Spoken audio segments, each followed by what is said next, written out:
Kembali lagi dengan saya Cia Rahmawati NIM 2213412.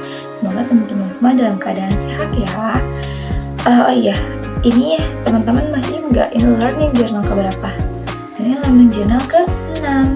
Nah, di learning journal ke-6 ini dibahas oleh kelompok 4 tentang jenis-jenis atau gaya film dokumenter dan tema dokumenter.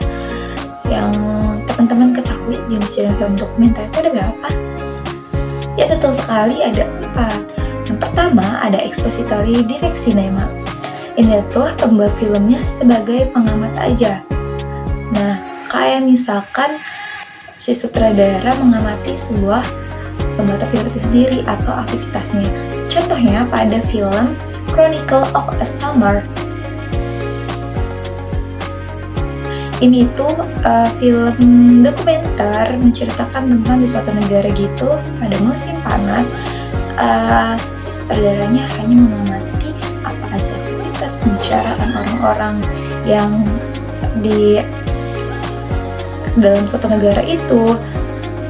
Yang kedua ada observational participatory, seperti pembuat film sebagai pengkritik atau provokator dari kejahatan atau perilaku yang nggak baik.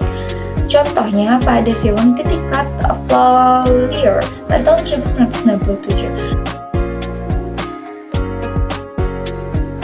Itu menceritakan ada orang yang sakit jiwa gitu, dia datang ke rumah sakit jiwa, terus dokternya memberikan layanan, tapi bukannya malah baik, si pasiennya ini malah jadi amarahnya itu memuncak gitu.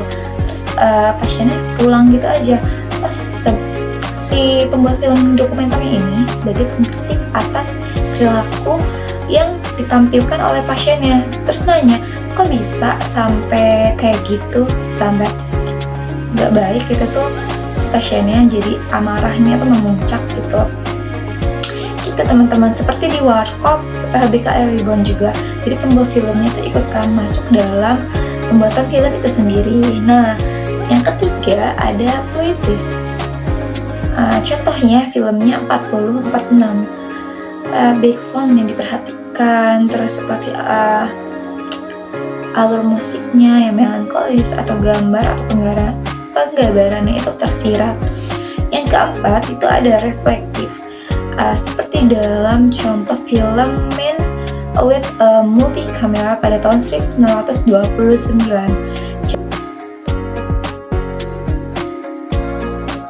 Cerita atau penggambarannya itu di shoot itu saat syuting, dimasukkan ke dalam film dokumenter itu. Isu-isu filmnya juga kalau di Man with a Movie Camera pada tahun 1939 ini menceritakan sisi lain dari kehidupan di kota gitu, kayak di sini juga nggak ada suara nih, nggak ada suara orang gitu, hanya musiknya aja, hanya potongan-potongan gambar yang diambil di dalam film dokumenter itu gitu. Selanjutnya kita akan bahas tema film dokumenter. Yang pertama ada sosial, itu adalah pengkritik sosial atau sisi gelapnya isu-isu yang terkini tentang sosial. Terus yang kedua ada politik, yang ketiga ekonomi, yang keempat pendidikan, yang kelima sejarah, kayak sejarah menjelajahi masa lalu. Contohnya itu kayak film dokumenter peperangan gitu, gitu. Terus juga film dokumenter ketika pembacaan kemerdekaan gitu. Terus ada juga film dokumenter alam. Teman-teman kalau pernah lihat naik gunung itu pasti ada, kalau ada kamera gitu, itu namanya kamera film dokumenter alam gitu. Jadi untuk time lapse gunung-gunung di pagi hari atau sampai ke malam gitu, beberapa hari. Nah, itu film dokumenter alam. Yang selanjutnya ada film dokumenter biografi. Dokumenter biografi tentang kayak B.J. Habibie dan Ainun gitu. Itu kan sebagai film dokumenter biografi, kayak di dalam filmnya itu menceritakan tentang biografinya B.J. Habibie terus Ainun gitu. Selanjutnya teman-teman ada sinopsis dari film yang diangkat itu, ada Keluarga Cemara. Mungkin udah pernah nonton belum? Apa itu film Keluarga Cemara? Ini tuh kan film dimana ada keluarga gitu, 2 orang anak dan ayah ibunya. Tadinya tuh orang yang berpunya gitu, ayahnya tiba-tiba bangkrut dan mereka anaknya keduanya nggak dikasih tahu kalau misalkan ayahnya bangkrut. Terus pura-pura pindah ke suatu desa. Habis ke suatu desa, mereka bersekolahnya itu beda banget kehidupannya. Jadi mereka tuh kan perlu namanya adaptasi, namanya anak-anak.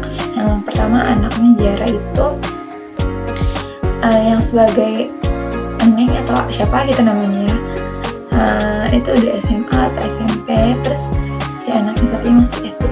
Nah, dari Keluarga Cemara itu bisa diambil filmnya itu tentang kebekaan-nya. Yang pertama adanya pentingnya komunikasi. Nah, dalam film Keluarga Cemara itu si anaknya ini marah kalau dikasih tahu kalau ayahnya itu bangkrut gitu kan.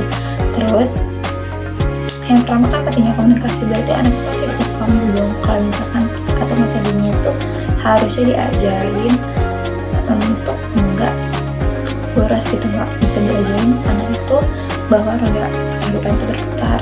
Selanjutnya juga yang kedua adanya keterbukaan dalam keluarga. Walaupun ayahnya itu nggak mau anaknya tahu, tapi kan harus dikasih paham. Coba omongin baik-baik gitu teman-teman. Terus juga kan kalau misalkan di dalam BK kan harusnya terbuka ya, klien juga itu harus terbuka. Ada konselor, bagaimana konselor mau tahu kalau misalkan udah merasakan gitu, kalau misalkan kliennya aja tuh nggak mau ngomong apa sih permasalahan yang sedang dihadapi. Sama di dalam film itu juga. Yang ketiga itu adanya kebersamaan gitu. Dalam film itu kan beda banget kan kehidupannya tuh. Nah, mereka tuh bersama-sama tuh upgrade gitu kehidupan mereka jauh lebih baik gitu, dan ayahnya bekerjanya lebih keras. Terus anaknya yang tadinya yang nggak berusaha jadi berusaha gitu, lebih makna hidupnya itu dapat gitu. Nah, segitu aja teman-teman dibahas learning journal pertemuan 6 ini. Nah, semoga bermanfaat ya teman-teman. Tadi jenis-jenis film dokumenter ada berapa? Ada 4 ya teman-teman. Yang pertama expository, direksi nama. Yang kedua ada observational, participatory. Yang ketiga ada kritis. Yang keempat ada reflective. Segitu aja. Semoga teman-teman bahagia selalu. Bimbingan konseling Islam cara menceriakan.